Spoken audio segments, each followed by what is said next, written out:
Hello students, कैसे हैं आप सभी लोग बच्चों। और आपका एपी चैप्टर क्लास में स्टार्ट हुआ या नहीं हुआ? अगर नहीं भी हुआ है तो कोई बात नहीं, आप मेरे साथ कंटिन्यू करते रहिए चैप्टर्स को। मैंने लास्ट की वीडियोस में भी अपने कुछ एपी के क्वेश्चंस मैंने स्टार्ट करा दिए थे। चैप्टर मतलब स्टार्ट हो चुका है, तो आप कोशिश करना कि पहले लास्ट वीडियो सबसे पहले देख लेना, उसके बाद फिर अब ये क्वेश्चंस आगे कंटिन्यू रहे, नहीं तो फिर समझ नहीं आ पाएगा। क्योंकि ऐसा होता है कि जब हम चैप्टर को स्टार्टिंग से पढ़ते हैं तो ही हमें समझ में आ पाता है, अदरवाइज हमें पे प्रॉब्लम हो जाती है क्वेश्चन को समझने में।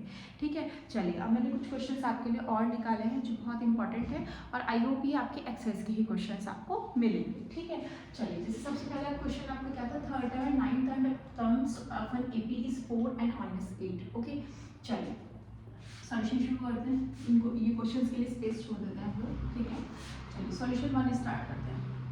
सबसे पहले उसमें बोला थर्ड टर्म, आपको थर्ड टर्म मतलब ए थ्री आपको 4 गिवन है। नाइन्थ टर्म मतलब ए नाइन आपको माइनस का 8 गिवन है। ओके, ठीक है, चलिए तो ए थ्री मीन्स क्या होगा, हमने एन टर्म का फॉर्मूला पढ़ा था, क्या था, A plus N minus one into D, यही तो था। ठीक है, तो फिर ए थ्री है तो इट मीन्स एन के प्लेस पे 3 है, तो हम एन के प्लेस पे 3 पुट करेंगे तो A plus 3 minus one into D, तो दैट मीन्स 3 माइनस वन कितना आएगा भाई, ऐसे तो लिखेंगे हम लोग। 3 माइनस वन कितना बैठेगा, 2 बैठेगा। ठीक है, तो कितना होगा ए प्लस 2डी, तो दैट मीन्स हम ए थ्री को क्या लिख सकते हैं, इसको मैं लिख सकती हूँ A plus 2d is equals to, आपको क्या गिवन है, 4 गिवन है। नेक्स्ट क्या है आपके पास, 9d।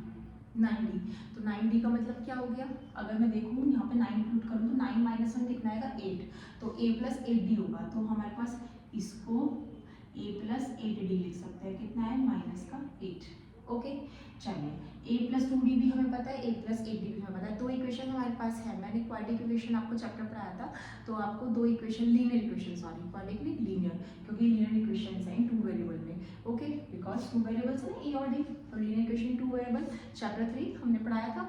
तो उसमें क्या था, हमने टू मेथड सिखाए थे, एक सिखाया था सब्स्टिट्यूशन मेथड, एक सिखाया था एलिमिनेशन मेथड। ओके, तो सब्स्टिट्यूशन मेथड अगर हम लगाएं या एलिमिनेशन लगाएं तो एलिमिनेशन ज़्यादा इजी दिख रहा है मुझे, क्यों, क्योंकि दो इक्वेशन है, तो इनके अगर हम साइंस चेंज कर लेते हैं, प्लस था माइनस, प्लस है माइनस, माइनस है प्लस, तो ए से क्या हो जाएगा, कैंसिल आउट हो जाएगा, तो 2d में से ए बी को हम क्या कर देंगे, माइनस कर देंगे, तो क्या आएगा, माइनस का 6d।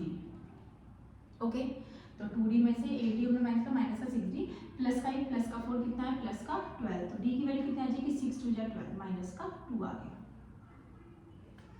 ओके, ठीक है, माइनस का 2 आ गया। नेक्स्ट अब हमें क्या करना है, d की वैल्यू -2 आ गई, d की वैल्यू -2 आप इसमें भी पुट कर सकते हैं, इसमें पुट कर सकते हैं, एज योर विश, जिसमें भी आपको सुटेबल लगे आप उसमें पुट कर सकते हो। तो क्या करेंगे, d की वैल्यू -2 मान लें मैंने, इसी इक्वेशन में पुट करी, तो हमारे पास क्या है, a plus 2d is equals to 4, d के प्लेस पे क्या करना है, हमको -2 पुट करना है, तो दैट मीन्स क्या आ जाएगा, -2 कितना हो जाएगा, -4 को जब हम इधर ले जाएंगे प्लस के 4 में कन्वर्ट हो जाएगा, तो 4 + 4 दैट मीन्स क्या आ गया, 8 आ गया। तो क्या हुआ, a की वैल्यू में 8 मिल गई, d -2 मिल गया। क्या बोला था उसमें, मतलब कोई टर्म ऐसी भी होगी जो 0 होगी, तो हमारे पास a आ गया, हमारे पास d आ गया, तो हम क्या करेंगे, कोई टर्म 0 होगी, तो दैट मीन्स उसने nth वैल्यू अब की बार हमें क्या दे दी, 0 दे दी, तो हम क्या करेंगे, nth टर्म का फॉर्मूला लगाएंगे, a plus n minus 1 into d is equals to, क्या दे रखा है, 0 दे रखा है उसने, तो a भी है d भी है, लगा दीजिए। तो उसमें विच टर्म मीन्स इस टाइम्स क्या होता है, एन की वैल्यू, कल भी मैंने इस पे क्वेश्चंस आपको करवाए थे लास्ट की वीडियोस में, तो विच टर्म जहां भी वो पूछे इसका मतलब वो आपसे एन की वैल्यू फाइंड आउट कराना चाह रहा है। ठीक है, तो आपको एन की वैल्यू निकालनी है, तो ए की वैल्यू 8 पुट कर दीजिए, n माइनस 1, डी आपका कितना होगा, डी आपका -2 है, तो -2 0 हो गया। ठीक है, चलिए सॉल्व कर लेते हैं, 8 एज इट इज। अच्छा, -2 की वैल्यू एन की वैल्यू मल्टीप्लाई करेंगे, माइनस का 2 माइनस का 1 दैट मीन्स प्लस का 2 इज इक्वल्स टू कितना हो जाएगा, 0, तो 8n + 2 कितना हो जाएगा, 10 - 2n इज इक्वल्स टू 0, तो 10 इज इक्वल्स टू 2n, तो दैट मीन्स n की वैल्यू कितना आ जाएगा, 2 5 10, n की वैल्यू कितनी आ गई बच्चों, 5 आ गई। तो आपको कुछ क्वेश्चन समझ में आया, देखिए आप क्वेश्चन पे फोकस करिए कि आपको, और जहाँ भी आपको क्वेश्चन समझ में नहीं आया तो आप उसमें मुझे फिर से पूछ सकते हैं कि हाँ भाई क्या आपको समझ में, आप कमेंट बॉक्स में डाल सकते हैं कि मैम हमें यहाँ से प्रॉब्लम हुई है। तो मैं दोबारा एक बार रिपीट कर देती हूँ, इसमें फोर्थ टर्म बोली थी, वो सॉरी थर्ड टर्म बोली थी 4 और 9 टर्म बोली थी -8। तो मैंने थर्ड टर्म लिख ली, 9 टर्म लिख ली, दोनों के इक्वेशन की फॉर्म में सॉल्व कर लिया, डी की वैल्यू निकाली, डी की वैल्यू उठा के मैंने इस वाली इक्वेशन पुट करी थी, तो वहाँ से ए की वैल्यू निकाली। फिर नेक्स्ट क्वेश्चन ये राइज हुआ था कि which term stands for find the value of n is a variable, ठीक है। एन की वैल्यू फाइंड की, तो 0 बोल रही थी, तो एन टर्म 0 आपको गिवन थी, ठीक है। तो 0 आपने पुट करा, तो आपको ए और डी आपके पास दोनों था, आपने एन की वैल्यू फाइंड आउट कर ली, इजीली फाइंड आउट हो गई, ठीक है। तो आई होप आपको समझ में आया होगा। नेक्स्ट क्वेश्चन पे चलते हैं, ठीक है, नेक्स्ट पे चलते हैं। ओके, मैं इसको रफ कर देती हूँ, ठीक है, नेक्स्ट पे चलते हैं।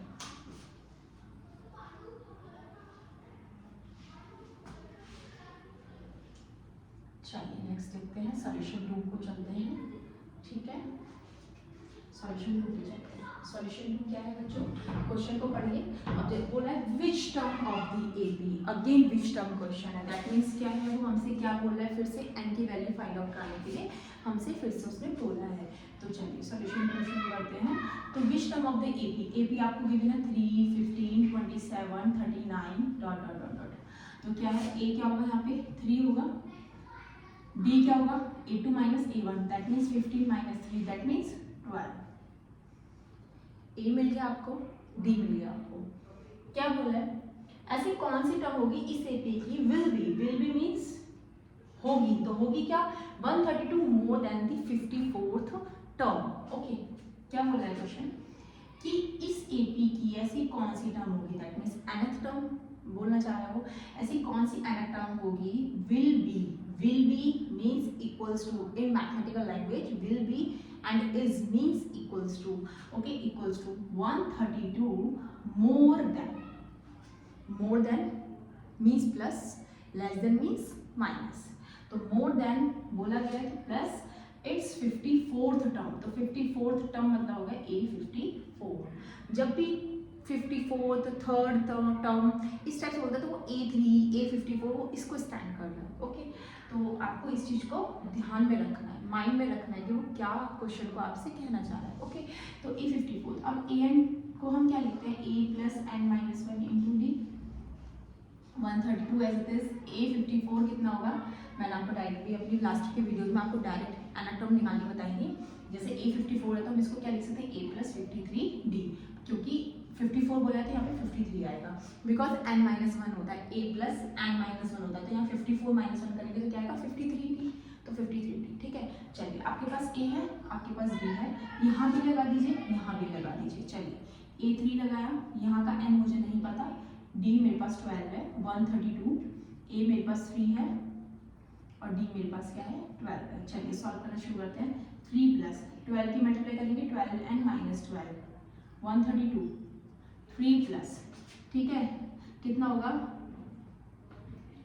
नहीं 12 3 36 होता है ना, कैरी लगा 3, 60 और 3 63 हो गया, तो 636 आ गया। ओके, चलिए करिए, 12 एन एज इट इज रहने देते हैं, इन 3 को और 3 में से 12 चलिए माइनस कर लीजिए, कितना बेटा माइनस का 9, ठीक है, माइनस का 9 को प्लस में इधर ले जाते हैं, तो 132 प्लस 3 प्लस 6 6 प्लस का 9।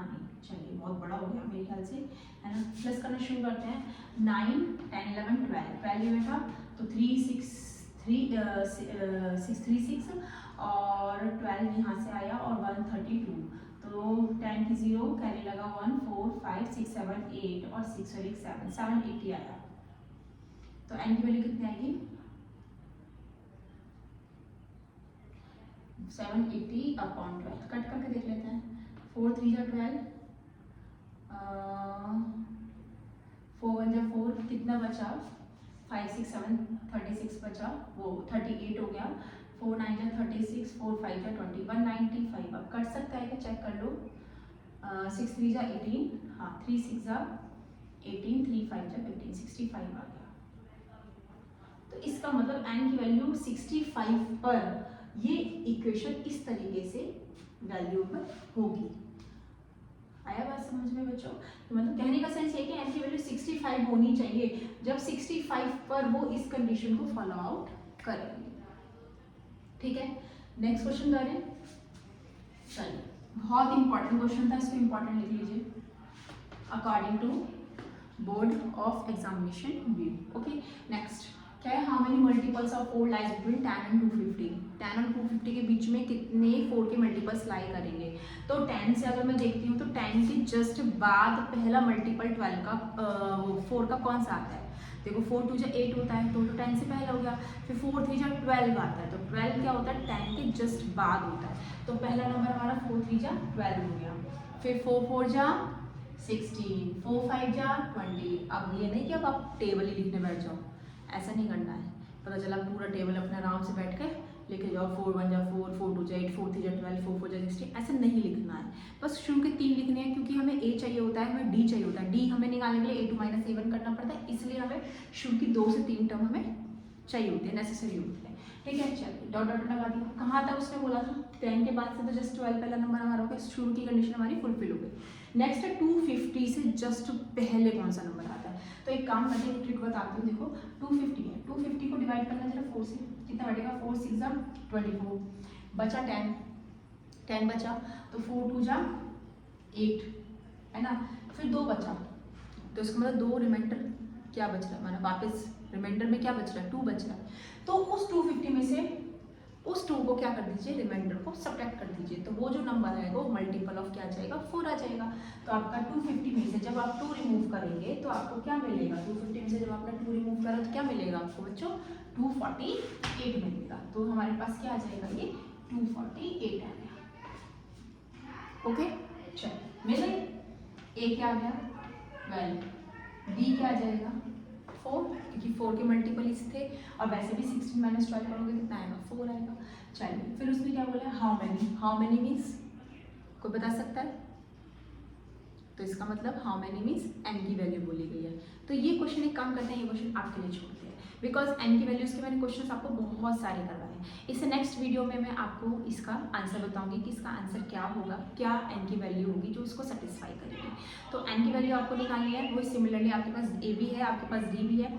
nth टर्म क्या होगी ये और मैं बता देती हूँ आपको। जो लास्ट की टर्म होती है वो हमारी nth टर्म कहलाई जाती है। जो हमारी लास्ट की टर्म होती है वो हमारी nth टर्म कहलाई जाती है। तो आपके पास nth टर्म भी आ गई, आपके पास a भी आ चुका है, आपके पास d भी आ चुका है। आपको सिर्फ फाइंड आउट जो करना है वो क्या करना है, वैल्यू ऑफ n। ओके, तो ये आपके लिए होमवर्क है और ये सस्पेंस क्वेश्चन है, तो ये आप करिए और फिर मुझे उसके बाद कमेंट में डालिए कि मैम n की वैल्यू ये आई है। ठीक है, उसके बाद मैं आपका क्वेश्चन को रीचेक करवाऊंगी। ठीक है, थैंक यू वेरी मच।